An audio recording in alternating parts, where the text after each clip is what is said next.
My name is Clara Beaumont. I am 30 years old, and I live in Brighton, England. Life has always been a mixture of ocean breezes and quiet moments for me, a freelance graphic designer who adores the little joys of creativity and peaceful seaside walks. I have always believed in the goodness of people, in honesty and partnership. When I met Dan in March 2021, he seemed to embody all those qualities I admired: mature, grounded, spiritual.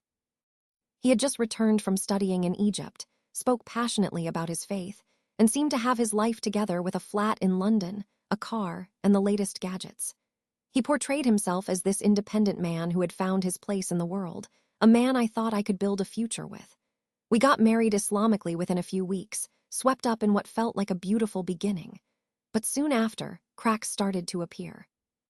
I found myself paying for everything: meals, outings, rent on a place in my name while he promised to cover it but never followed through. He always had excuses. His parents in Scotland needed support, his employer was late paying his salary, or bills had spiked due to the cost of living. To placate me, he would drop small contributions here and there, making me feel obligated to cover the rest. I could not even go to his flat because he claimed a male lodger lived there to help with expenses. This felt off, but I brushed it aside, wanting to believe in him. I even gave him £400 to fix his car, thinking I was just being supportive. We went on holiday that December to my home country, the Seychelles, a luxury I paid for all by myself, hoping for a fresh breath of happiness. There, under golden sandy beaches and lush greenery, I entertained dreams of us spending more time there, escaping dreary England. Dan knew how to live it up on someone else's money. He was attentive, charming, subtle in asking for things, playing the perfect husband to perfection. Then, just 2 days after we returned to the United Kingdom, he dropped the bombshell, the biggest I have ever faced. He confessed he had 2 other wives, one in Scotland and another in Egypt, not legally married but Islamically so. I was stunned. My stomach turned. I could not believe anyone could lie with such ease and depth. I'm not against polygyny when done with transparency, consent, and mutual respect, but this was something else entirely. 10 days later, Nadia, the wife from Scotland, reached out to me. She told me that Dan was a serial cheater hiding behind religion and that he had used her for years. I wanted to think she was mistaken, but a deep voice inside whispered otherwise. The truth hit me like a cold wave. The lifestyle Dan boasted about, flat, car, fancy technology, was all funded by Nadia. She was the one paying the bills, the rent for flats in London and Scotland, and even owned the car he drove. She had given him a credit card with a £2,000 limit. He had been living off her generosity, making himself appear self-sufficient. Worse yet, Nadia was the lodger supposedly renting Dan's flat. I tried to accept it, tried to make peace with the humiliation, even as I continued paying over £1,000 a month in rent and bills without help from him. At last, I reached my breaking point, not with an angry explosion but a silent implosion. I looked at Dan carefully, not as a partner, but as a man who triangulated women, using and discarding them for his comfort. There was no love for me, only manipulation that left me cold. I decided to set a trap. I told him I planned to move back to the Seychelles and build a new life there. I spoke openly about my dreams of living luxuriously, using the examples of what we had done during that holiday to paint my vision.